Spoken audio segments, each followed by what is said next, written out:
го донесе од судење да биде испрашан во обвинителството за организиран криминал, а барал прво да ги види доказите.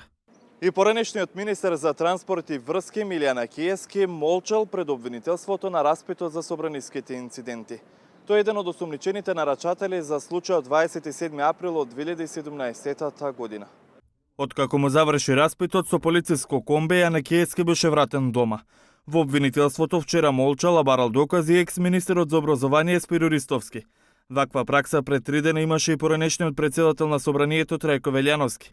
Шефицата на обвинителството за организиран криминал и корупција пред 2 дена најави дека до крајот на мај има обвинение за нарачателите за собранискиот упад. Следната недела веројатно ќе се договорам со одбраната да извршат увид во доказите, а исто така ќе видам ако треба уште некој сведок да се сослуша, пошто ќе ја привршувам веќе истрагата. Покрај Јана Киески, Ристовски и Велјановски како осомничени нарачатели за крвавото сценарио во законодавниот дом, се и поранешниот премиер Никола Груевски и вработениот во УБК Никола Бошковски.